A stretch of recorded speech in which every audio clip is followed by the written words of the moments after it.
what this is going to result in. And then why are we letting, like why we have all these resources? Why are we just letting them rot? Why don't we at least use them up and like not like hurt people as we transition, like just like it's just not being done like in a way that it's just not the best way. So many people, it's just hurting. They don't care. It's hurting people. And there's like, you could do it so much better. Like, even if we were going to say electric is the way to go, let's make this transition. You don't just like cut the cord and then make everyone, like struggle while you try to like make the technology exist. You try to do it so it works with people and like people don't suffer, like that would be a kind government, right? Like, I don't know. I guess I have a people first mentality, like you have to have this. I'm curious. For that note, we know like Paris Climate Accord, that is actually a wealth transfer program. Exactly. I call it a wealth transfer program. So it's not really using the fund to actually solve any environmental problems. Right. And I consider crime environmental problem. And I consider if you look at a lot of the New York streets, it's very dirty. It's not clean. You ask why, right? Why would it be so dirty, so polluted? And why would we have the money to do it? We are the greatest city in the world, and one of the wealthiest city in the world. What happened? So somebody is not doing their job right. And I feel like we could solve the problem. So as a state put a lot of funding into the city, and the city and the state can work together. So I understand if I get elected, I'm going to work with the mayor, work with the borough president. And actually, I'm very good friends with the borough president, Manhattan borough president. I know him for a long time. No, I'm so excited. This makes me so excited. We need like good people that are like strong fighters. Yeah, so I am not like, okay, you are a Democrat, I'm not talking to you, that kind of people. I'm actually very centric. I want to solve problems. And I also believe that there are many good people who want to solve the problem as well. I think a lot of people, I feel like, I think that it's really important to be educated. And like, I think that a lot of people, I think, people want to do good. A lot of people want to do good. I think a lot of people are extremely misguided. The problem is when they're obstinate and they're not willing to acknowledge that or change, right? And then it's just like, and then I'm not going to listen to you because I'm right. And like, I'm not going to be part of that. So it's just, I think it's like when you have that hard shell, that's when it's just like, okay, well, I'm going to have to find a way to work, without this person. But like, but ultimately, like, I think that it comes down to, it's like, I'm not sure as a society that we have like the government education. It might be purposeful. I don't know. Even for myself, I just feel like, do I understand? Like, I feel like the past few years have been so eye-opening as far as like why we have the First Amendment, why we have the Second Amendment, like just this stuff. And I've grown up in like, a family, like I was homeschooled. I had like an okay, like sort of like education, but still, and like, very like, patriotic focused and whatever, but still it's just like, when it really affects your life, like these things are so important, right? Like if we don't have these, I think we definitely need to have healthy debates. Exactly. So first of all, we need to debate. We need to debate about perspectives, like the values. We can debate about the values. But on top of that, politicians need to have a healthy debate about approaches. Right. How do we solve the problem? Exactly. Because no matter how smart one person is, when you have a group of people coming together, open their heart, open their mind, talk it out, share information, and consult experts, let other people join in the conversation. I think that always trumps one or two persons' personal opinion. And that's how we can have creative solutions.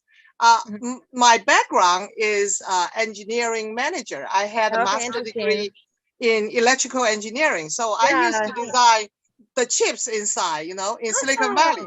I did physics. I did physics back like, I'm like working in data science now, but that's cool. It's very cool. So I know, when you have an engineering problem, right? So you have to solve it with creative ideas. I love it. Let's get more engineers.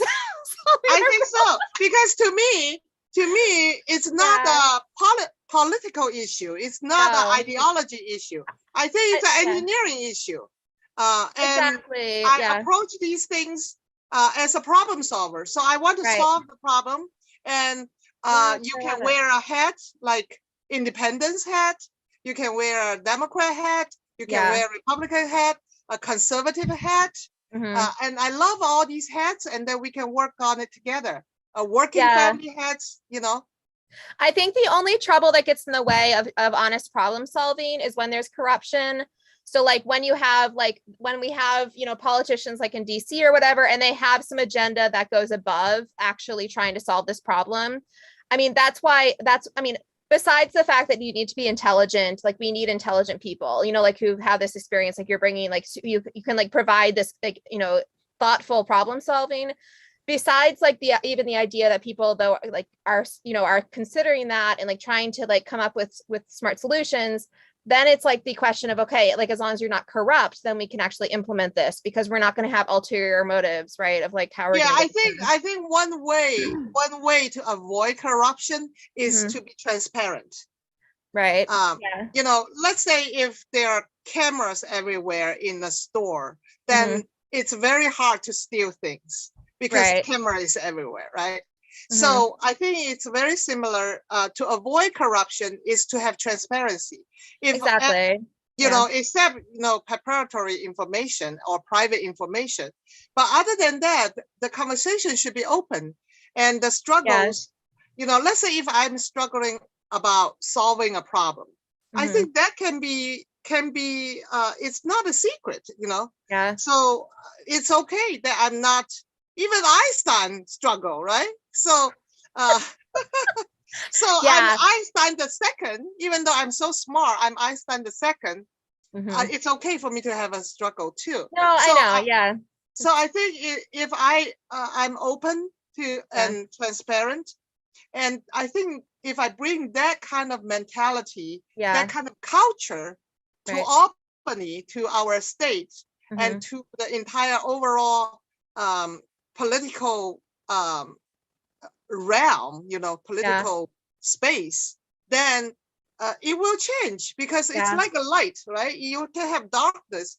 If someone turn on the light, then it shines. And then someone else will turn on their light too. There's and I know like what is his name? Fortisano or something. There's someone else running Forte in New York. Peanut Forte. And then who else? I feel like there's a few like people. I mean, like I'm actually jealous because I feel like your Republican Party. No, I feel like there's like a really good young Republicans. Have you met up with that group? We have a young Republican club, and we have Manhattan GOP. So they fully endorse me. I am very honored to receive their endorsement. They are very picky. So they have a very elaborate vetting system.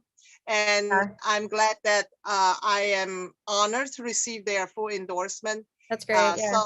So I have a good hope that this year could be the year that we can bring some light into a potential corrupted system, bring some new perspective, bring some freshness, and bring some balance on the political scene, because we need the balance.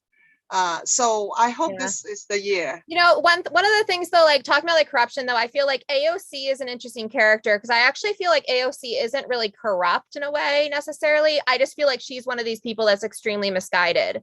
But I think she's corrupt in her thought. I mean, if you want to say that, but as far as like, I mean, I think of like Lindsey Graham in DC, like I think of people who like Nancy Pelosi, but obviously like people who have just been like, Mitch McConnell. They're not working for Mitch McConnell. They're not working for the American people. Right. There's something out there. Like we have to try to figure out what is it. And like, so I'm wearing the hat of Republican, but I don't want to be associated with Mitch McConnell. Yeah, but hopefully we'll replace us. I don't know.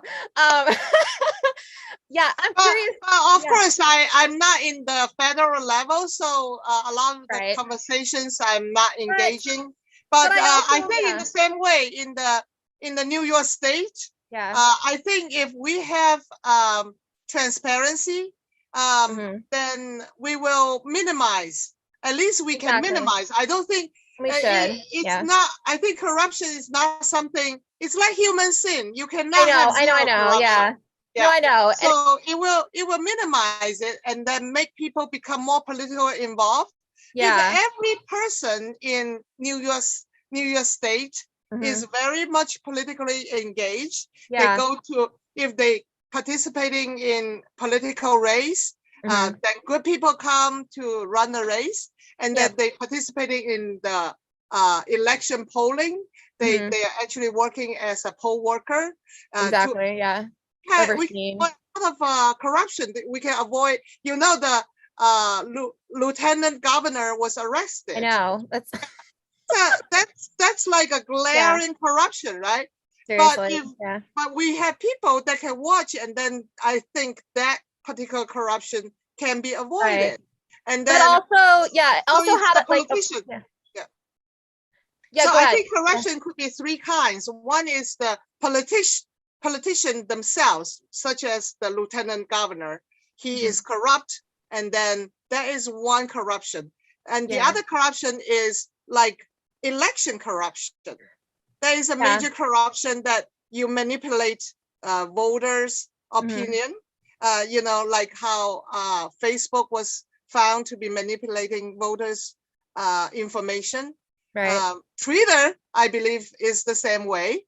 That's why there's a war out there about who will own Twitter, right? Today has been so crazy. You and I should make another announcement to offer Twitter a certain amount of share, and we can buy it, you know. So we would team up. So that's another corruption that is very important because it interrupts our democracy. So election integrity is of a high value. It's so politicians themselves, election process, and then the third is the policy.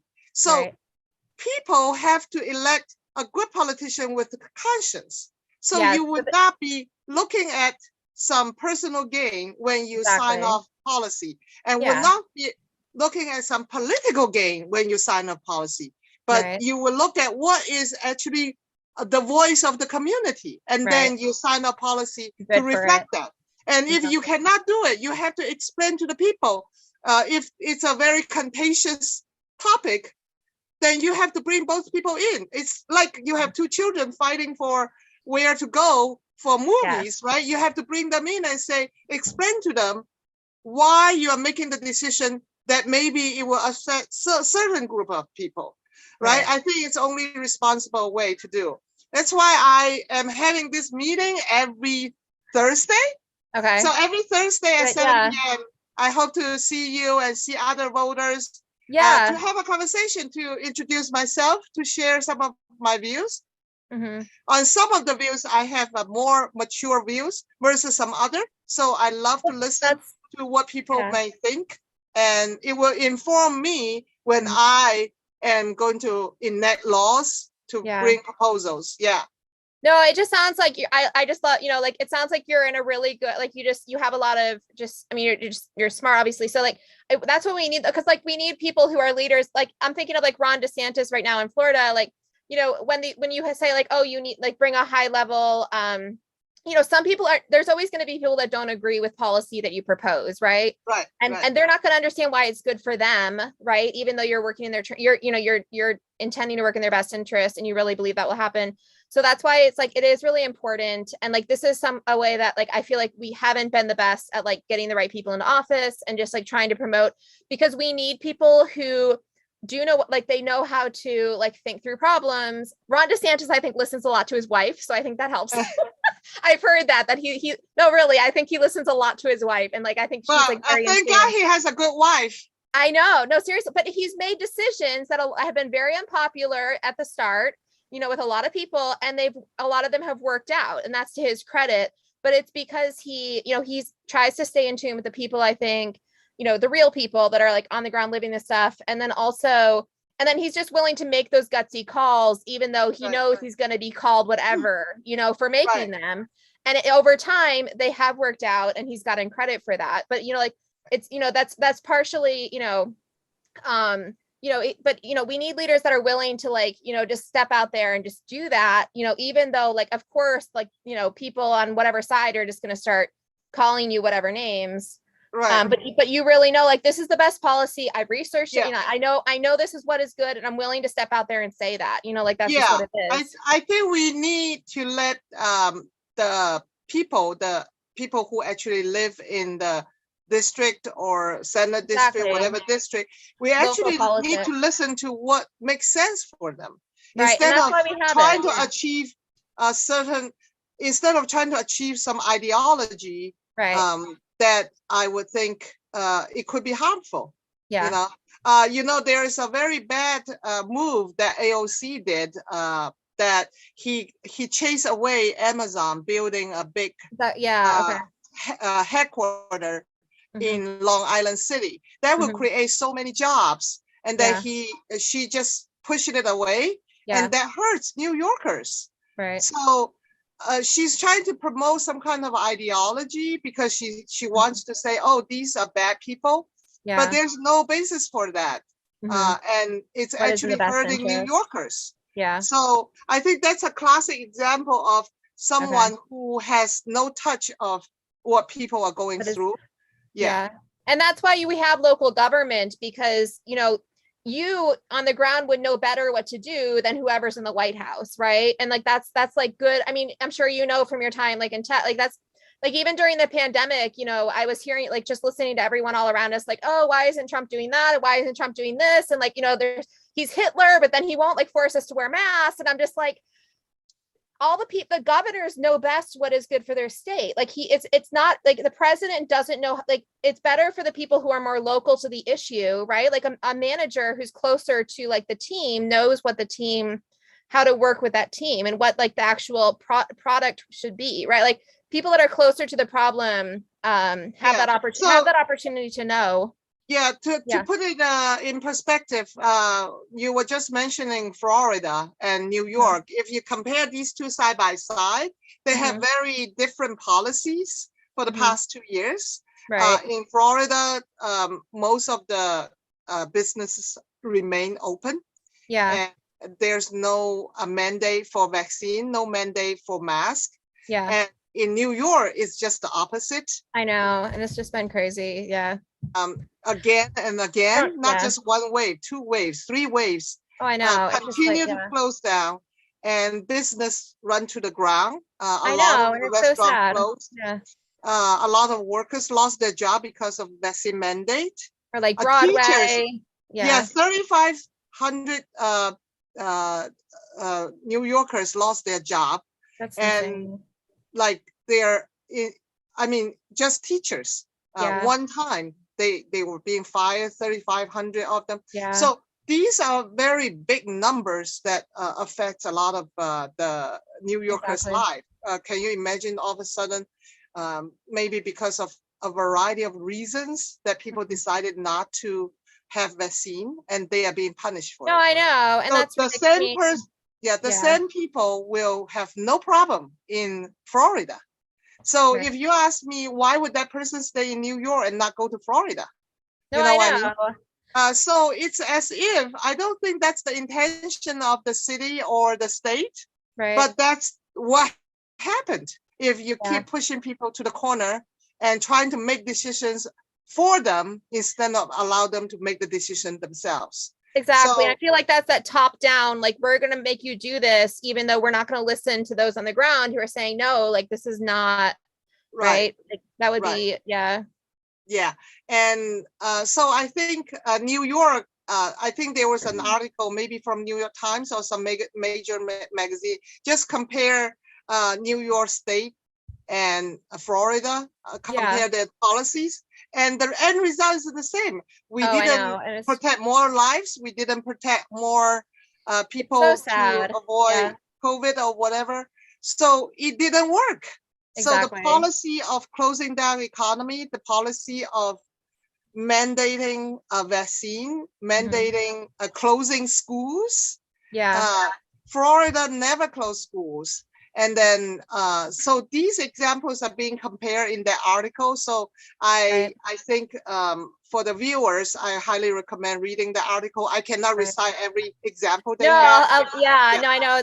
I saw some of the poll, like different data that was presented for it. It's just, I mean, it's sad because like, even, you know, I'm telling everyone I know, like, please don't go to New York. I'm terrified. Like, I have a friend, I still have a friend I need to check in with. The subway incident yesterday. You know, I don't think she lives in Brooklyn, but I haven't spoken to her in like, a year or so because of COVID. And, you know, and like, I want to make sure she's alive. I mean, I'm just like, I don't, you know, this is like, it shouldn't be this. It's ridiculous. Exactly. So right now the crime has escalated to the point of terrorism. I know.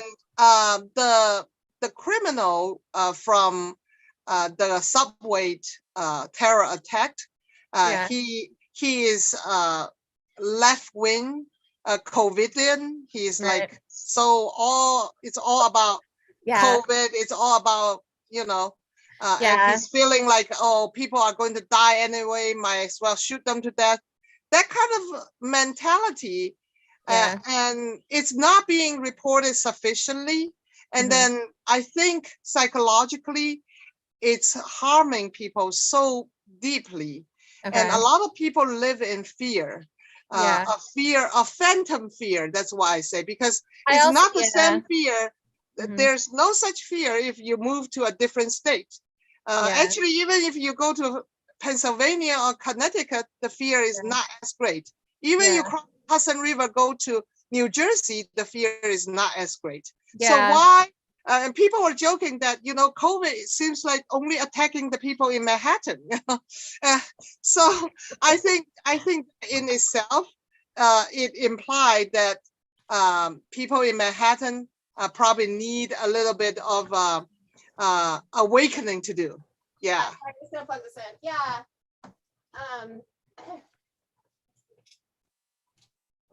I'm curious, do you know Tim Keller? Are you familiar with Tim Keller's churches? I know. Okay, I visited the Redeemer Church. Okay, because I have a few friends who like go to those churches. So so I'm familiar with his church. He's on the east side, and then he also have another church, another sister church in the west side. I've been to like there are a lot of churches in my district. There's some Catholic church, and there's some Protestant churches. Both are we have a lot of churches, and I hope one message I have for the church. I'm a Christian pastor. So I know, that's really neat. You've done so many things. You have so much. I know. Thank God you have for children? my very colorful life. Do you have children? I'm curious. I have one child. Okay. So one thing that I feel we really need is for the church to speak up.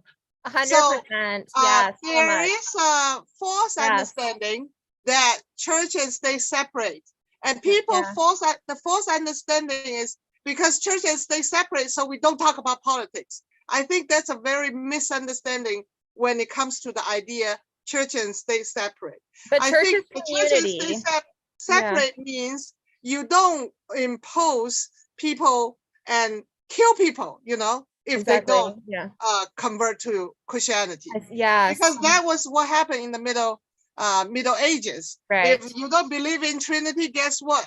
You will be burned, right? The government was a church, basically. So I understand. That's a really good, like, people don't talk about that so much, but that's a really important distinction to make. So but church and the states, the separation of church state, it does not mean the church just don't say anything. Because people feel like they can't. I know I used to attend a church back in like 2000, like 13, 14. And like the pastors in some of these churches, they'd actually signed a pact saying they were going to like disobey this, I guess. And they were actually going to talk about politics. Like it was just like a thing. And it was like, it should, okay. Like they didn't end up getting in trouble for it, but it was like, they were just going to do this, even though, because they just felt like it was very important. It's a very, very bad church. The separation of church and state, that particular phrase is not in the Bible. So that phrase is being taken out of context of whoever is applying it. They interpret it in a very wrong way. We should look at political issues related to our community, our lives, very closely. Actually, in the entire Bible, if you read the Bible, almost every prophet directly speak to the king, directly speak to foreign kings. Right. So or they're Ezekiel even like starving themselves and like hungry because they're trying to get a message across. Exactly. Prophet Ezekiel. People read Prophet Ezekiel, for example. God said, I'm going to make your forehead stronger than the nations. Okay. So he knows that people is going to oppose Ezekiel's message. But God said, I'm going to make your forehead stronger than all the oppositions in the nations.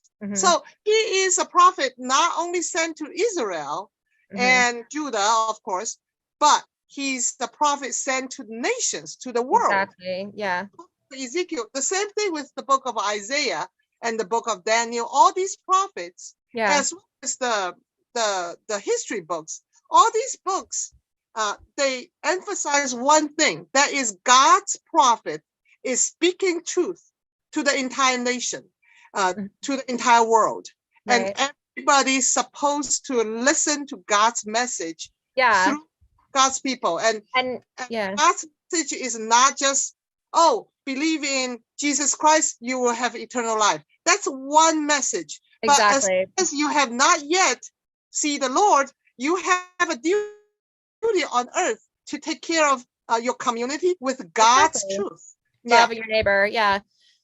And like, it's even a condemnation for people who don't, like listen. So I was actually thinking about this today. I was driving back, I was teaching out. I was like, I think some people right now, like I'm currently in Rhode Island at the moment. And like Rhode Island has actually somewhat blossomed as a state in the past, like, I don't know, before the pandemic, but it's like been growing up, and especially as like a startup hub, right? Like there's like been a lot of like innovation and growth. Oh, okay. That's beautiful.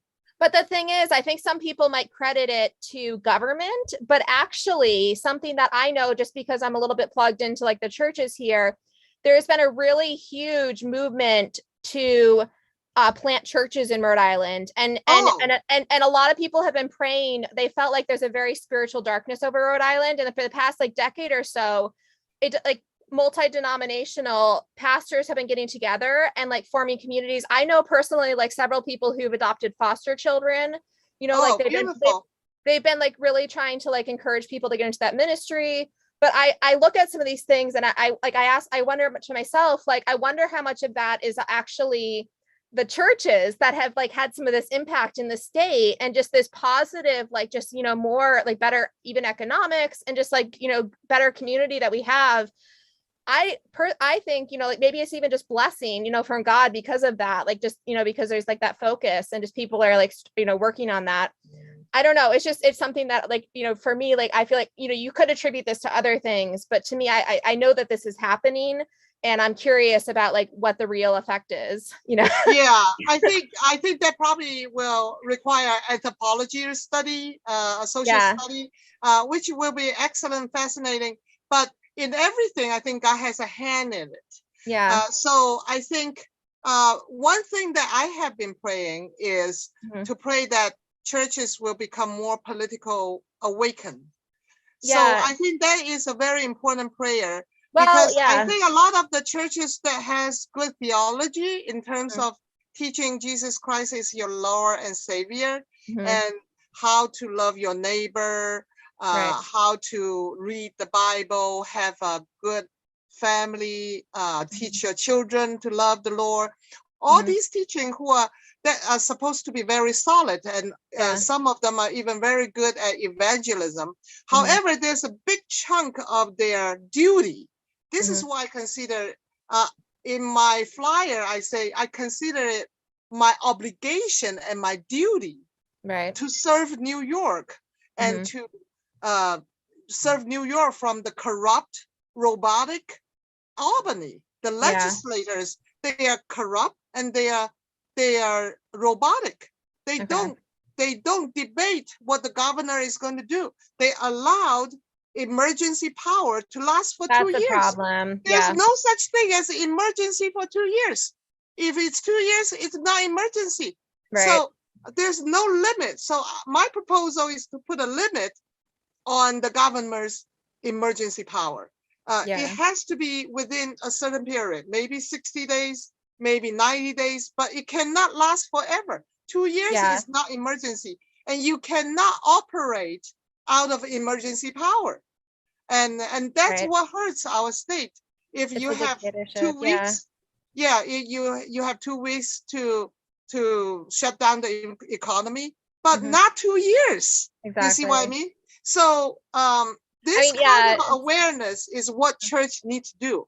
And I talk to my brothers and sisters in the church. I talk to them very frankly. I say, if we who know God, who know God's truth, who know God's intentions, who know how to have wisdom from God, if we don't speak up, who will? Exactly. You know? And God is calling Christians. The one message that God constantly say from the Old Testament to the New Testament is, who will go for me? Yeah, exactly. You know? It's so good. Wow, I get chills. No, but it's true. Who will go for me, and who will spread my message? Who will speak for me? Right. And the prophets, they die because they speak on behalf of God. And when Samuel when Israel rejected Samuel was very upset. He said, "Oh, people rejected me," you know.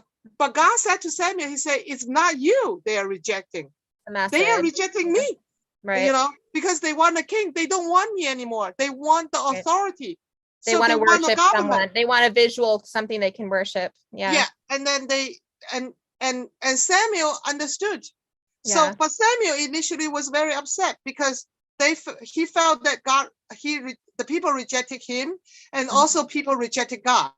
But God told him it's because they rejected God. Yeah, exactly. So I think we have lost that function as Christian church.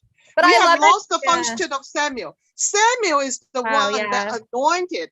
So in today's world, it's almost like the people that's anointed by a church will become the official.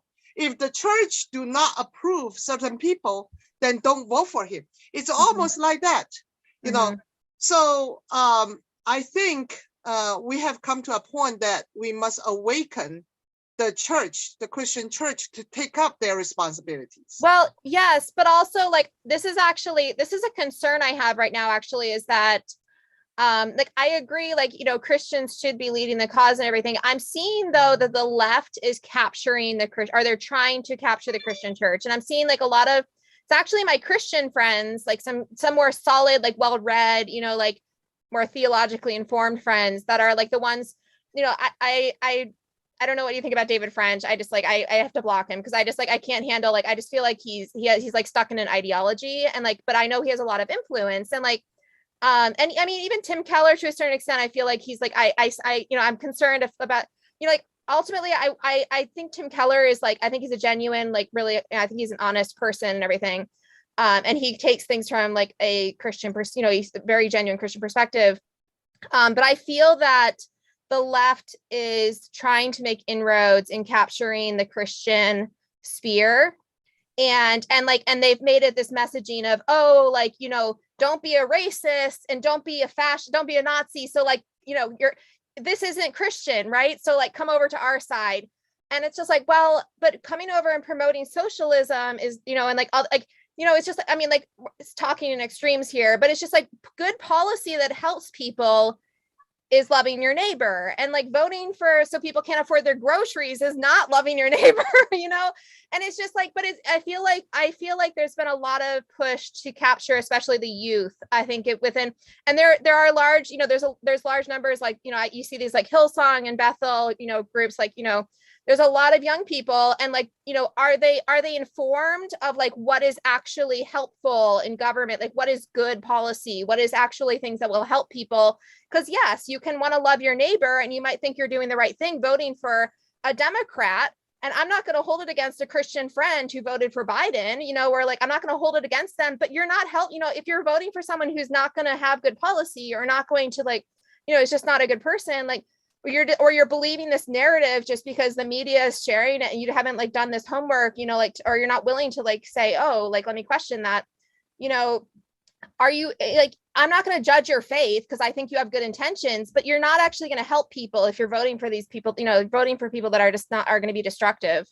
So I feel like there is a lot there, the good intention can be there, but I feel like the left has been successful somewhat in capturing and saying, wait a second, like, voting for the left is more Christian, right? Like, it's like, because it has this like nice package of, oh, this is more loving, right? And like, it can be very deceptive. Karl Marx is a very deceptive man, right? Right, like, so, loving your neighbor is giving having a socialist government or whatever. Like, no, but that's not what we know from history. It doesn't turn out like that. It's really evil, like that's what happens.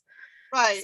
So, I think what we need is a healthy debate. Because a healthy debate will avoid personal blind spots. Yeah. And especially if someone has been in politics for many years, their blind spots can be more. I mean, I have siblings, I think, who probably voted. I'm second oldest of 12, but I think some of my sisters, probably, I probably have siblings who voted for Biden because they felt like it was the more Christian thing to do. And it's like, okay, I'm not going to judge your faith, but I think you're hurting people. That's all I can say. And I just think you're misinformed. And I think, like, you've bought this narrative that's not honest, like, that's just what it is. Right. So but it's sad because people are going to get hurt, Right. I think healthy debate is what I would like to see. Yeah. It doesn't have to be limited to only Christians. And of course, exactly. my point is that we want to see Christian church to involve in politics. But I also want to see all people to get involved in politics. Right. Well, all people try to get a variety of information, not just from mainstream media. So that's what I think will be the best for our community is we have a large group of people who are interested in politics and not to shut down politics, but involved. So church need to do that. Every individual need to do that, not just Christians. Yes, so, but that's how you can achieve separation of church and state, by having every single church, like Muslim mosques, like any Jewish communities, like everyone participating can then contribute and say, well, this is the government that actually serves our needs. And then you've actually achieved that. People should come together to debate what would be the best idea. We have a Greco-Roman calendar, and that is not Georgian calendar, and that is not a Christian calendar, right? So we have Arabic numerical numbers 1, 2, 3, 4, 5, and that is not a Christian invention.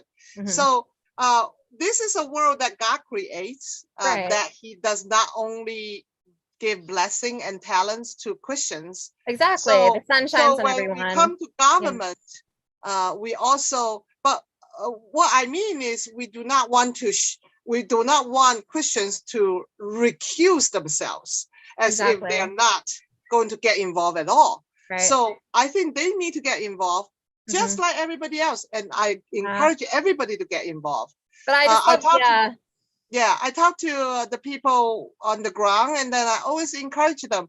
I oftentimes come across someone that may not be in my district, but I still spend time to talk to them about my policies. Yeah.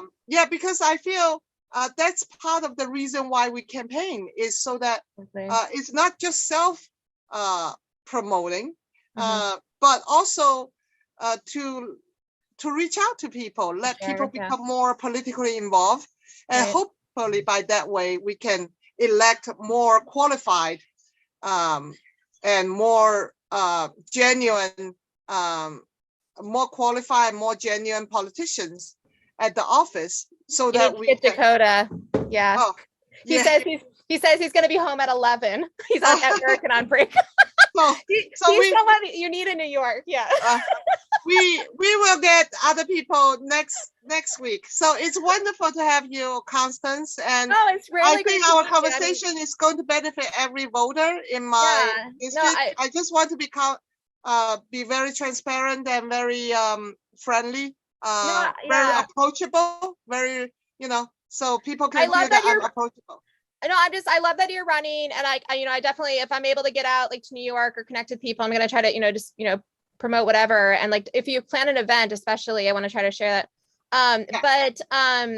No, I just love that you're running, because it's just really important that we have, I love that you're, I love that like we likely probably have shared values, like as far as faith and everything, but just like we need people who are really like smart. Like, I love that you have a background in engineering, because like we're seeing this across, like even like, Blake Masters, Joe Kent in Washington State, Carrie Lake, even, like there, we have some people that are running who are just like, they're very just well-rounded, people with really good ideas, and just like good policy that they're bringing to the table.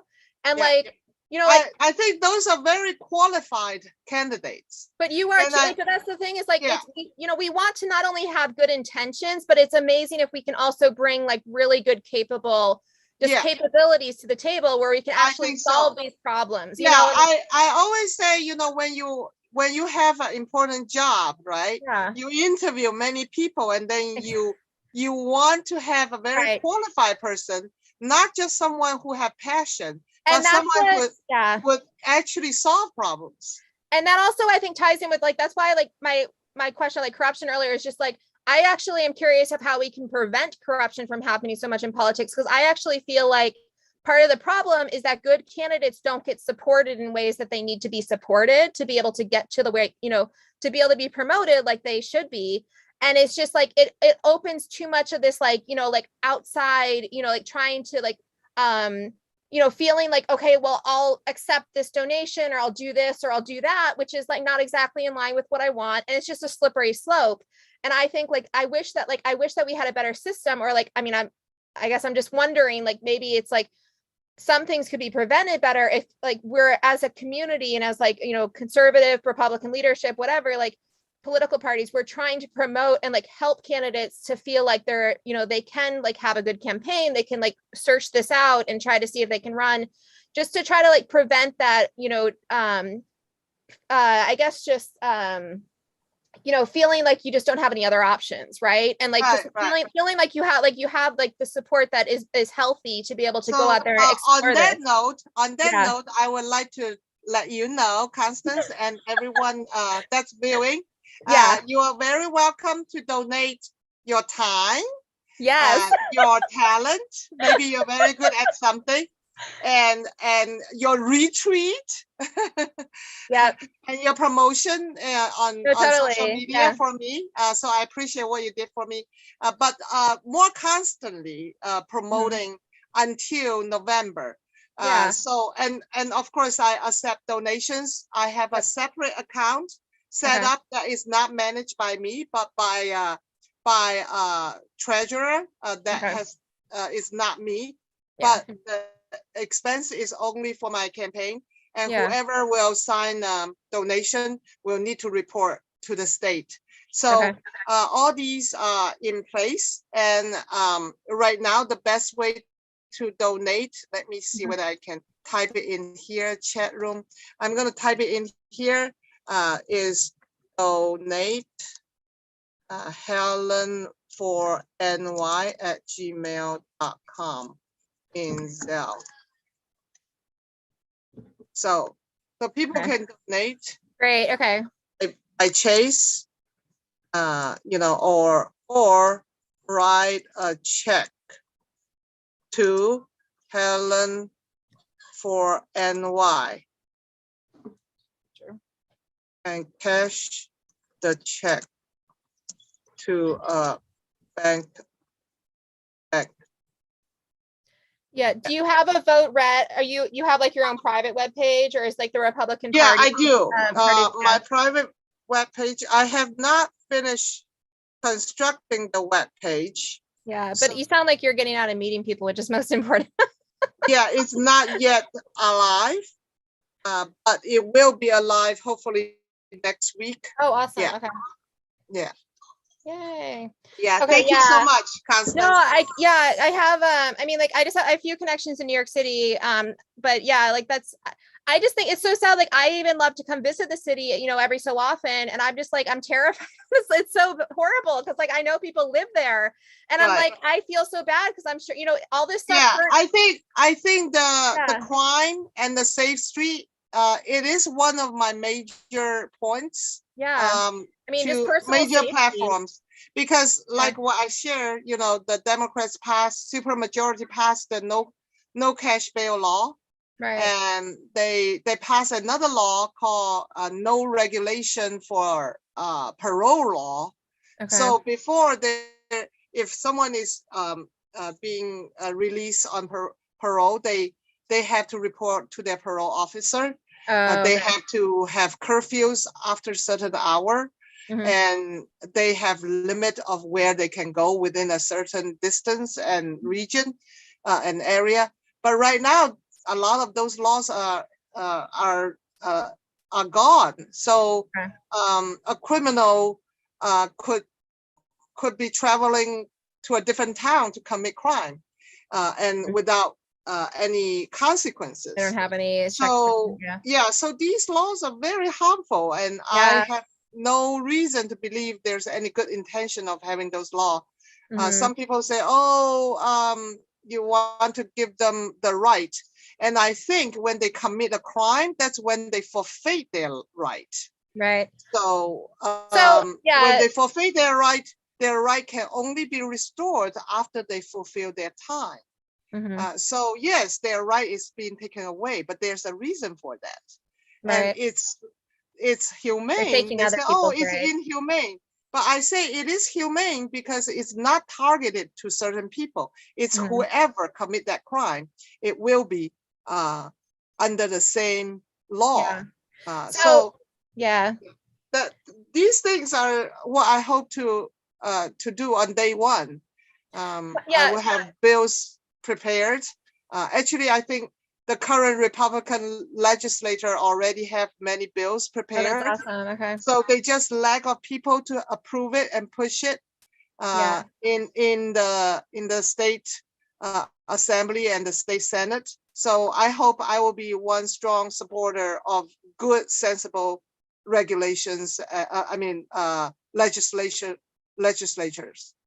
So I don't want to keep you forever. I just one thing that I just feel like is I disagree with, I think, on Democrats, and like this is something I just feel like is maybe more broad or general to like a lot of their policy. So I feel like the way that Democrats approach issues is that, okay, so for example, so let's say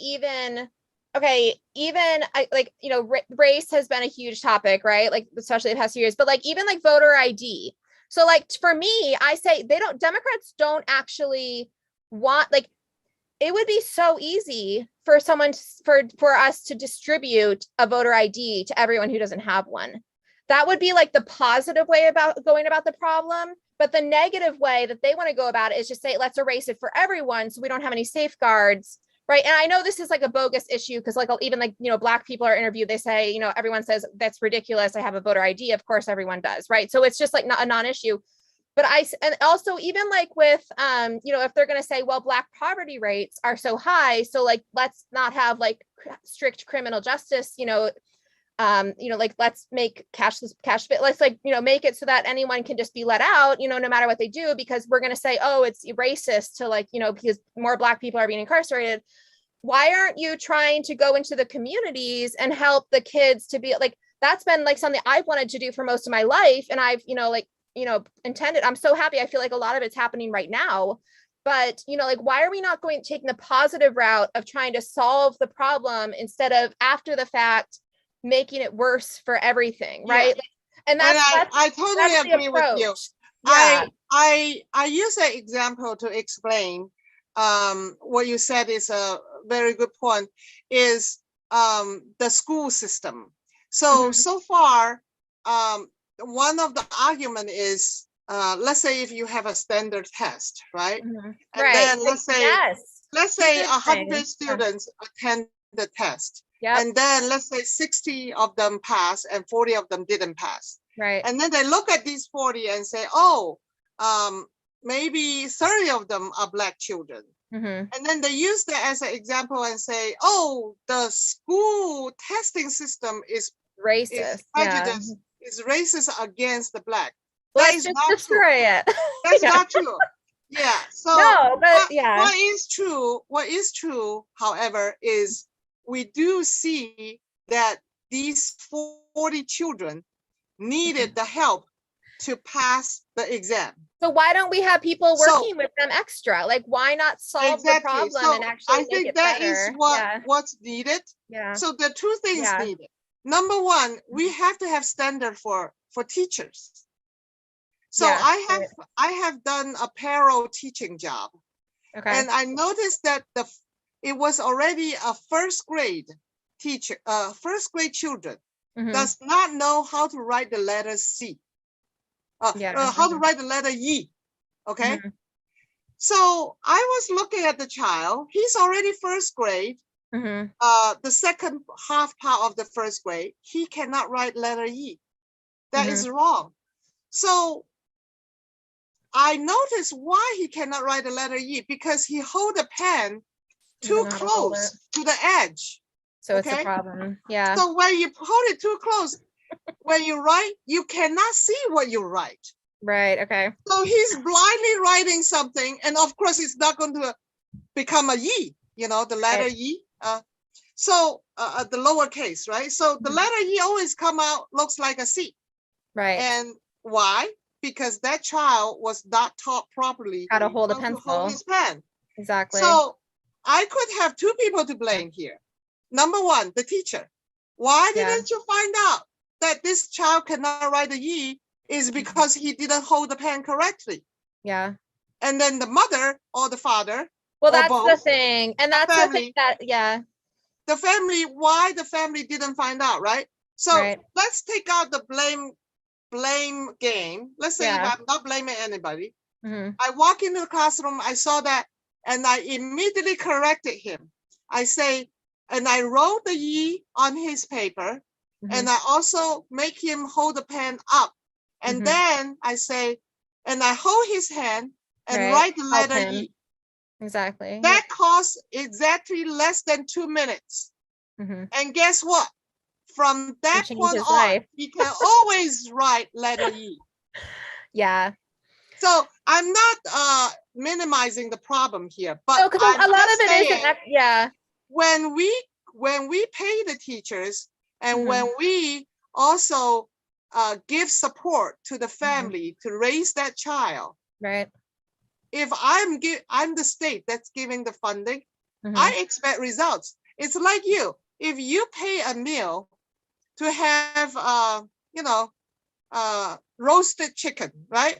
You expect the chicken to be cooked because you pay $10 for that dish.